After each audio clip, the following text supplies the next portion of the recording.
Hi everyone. So we have a little bit more information here. This is kind of the bonus of our economic systems notes. So if you're feeling good about everything we've talked about so far, I invite you to take notes on this, kind of add this in, could be worth extra points on the quiz this Friday. So we have talked a lot about the free market system. These extra notes will tell you a little bit more about centrally planned markets or command markets, as well as mixed economies. So we'll start by talking a little bit more about centrally planned markets. So if you already have notes, go back to where you have this term and just add this information underneath. So when we talk about centrally planned economies, we're talking about one where the government answers all the key economic questions. A reminder that those three key economic questions are: what should be produced, how should it be produced, and who are we producing it for? So in a centrally planned economy, all of those questions are answered by the government. All decisions are made by the government. They own both land and capital in the model of a centrally planned economy. And in a sense, they also own the labor because they control individuals and they control how much those individuals are paid. Since the government decides all of these things, consumers do not have what we call consumer sovereignty. If you look back at your notes from when we talked about the free market, we talked about how consumers have a really big say in everything that happens, so they have what we call consumer sovereignty. That is not the case in a centrally planned economy.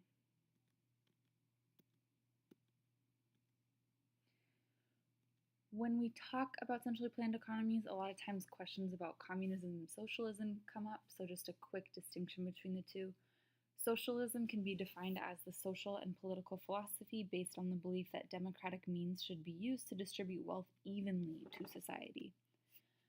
Communism is a centrally planned economy with all economics and political power resting in the hands of the central government. So there is some overlap that we'll see in this diagram, but there are some things that are distinct to both communism and socialism.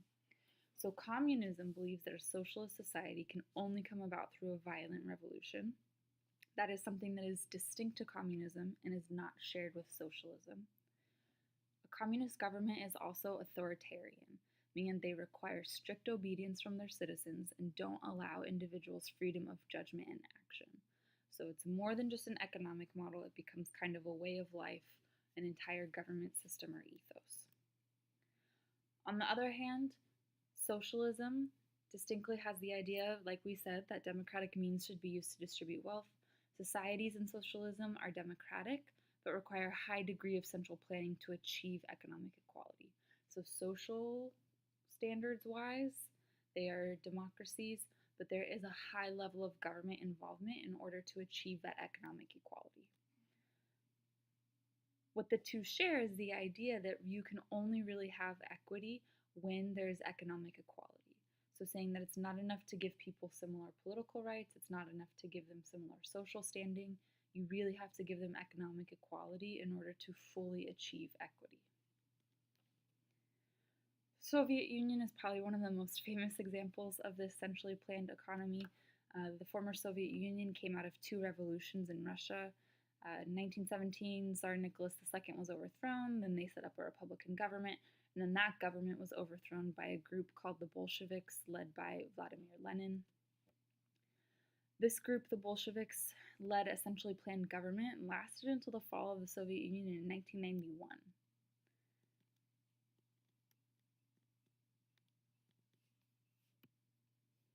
The Soviet Union's focus was on building national power and prestige, so the best land, labor, and capital was allocated towards the armed forces, space program, and production of capital goods such as farm equipment and factories.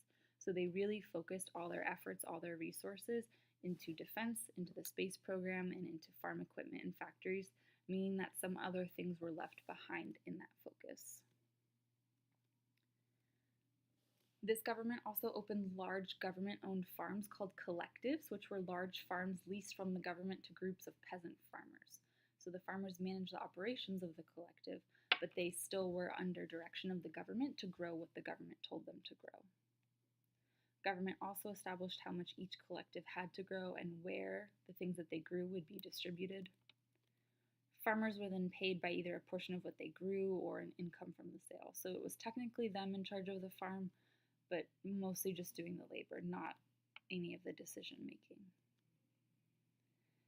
With that much government control, there was little incentive for farmers to grow more crops or better crops.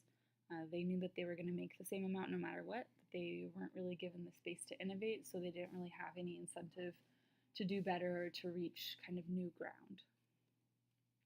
This caused a lot of food shortages, and so as a result, agriculture in the Soviet Union suffered mostly, um, suffered the most out of different realms of the Soviet Union based on these centrally planned decisions. Similarly, Soviet factories were also state-owned. The planners preferred, like we've said, the defense industry, space industry, and heavy industry, which requires a large capital investment to produce items used in other industries, including things such as chemicals and steel. So with that, consumer goods really took the brunt of the opportunity cost, meaning that everybody just kind of used what resources were left over to make their products. So things that everyday people needed weren't really a focus, so they weren't produced. Jobs were guaranteed in this Soviet industry factory model, but wages were set by the government, so there were also quotas, meaning that there wasn't really room for people to develop new jobs so much or to move ahead as quickly. And so again, we see that there's an issue of incentive. There was little incentive for workers to produce more or new items because they knew their wage was set. They weren't really going to get a promotion or a raise or anything, so there wasn't an incentive to necessarily do better. Individuals could not own their own businesses, another thing that stifled incentive. This also affected Soviet consumers, not just the producers. Workers' wages were not worth much because consumer goods were scarce and usually of poor quality. So even the money that they made wasn't really worth very much. Manufacturers were encouraged to focus on quantity, not quality. Since the government decided who produced what, consumers were left with no choice, meaning that there was a lot of stuff available, but not really quality stuff. And there weren't competing brands where they could pick the one that was better. It was just the government made this one, and that was the one that you got. Even if the quality was poor, it's just the only thing that was available. Consumers also had difficulty getting goods, so they would wait in really, really, really long lines only for supplies to run out. This was also coupled with this idea that the wages weren't worth as much. So there was a time where in Russia, I think, like a loaf of bread was 80,000 rubles or something crazy like that. There were also housing shortages because there weren't enough apartments. The apartments that were being built were low quality. Many had to wait a long time on a wait list for an apartment.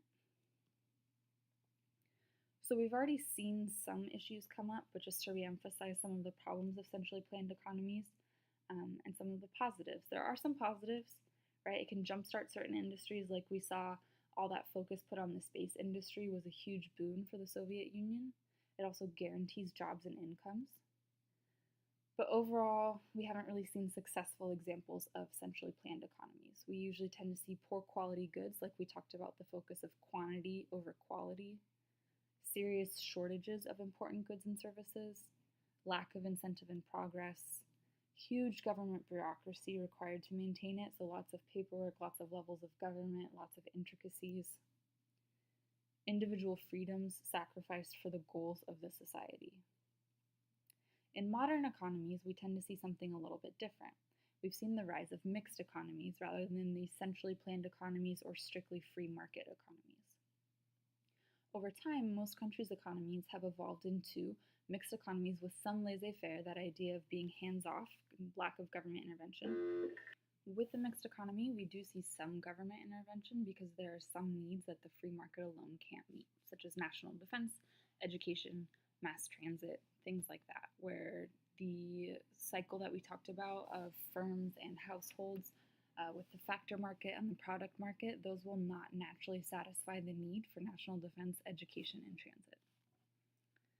The government also likes to intervene in a mixed economy, usually to protect citizens with things like rules about private property, labor laws, so how many hours a day you can work, minimum wage, also antitrust laws, things about preventing monopolies, and more.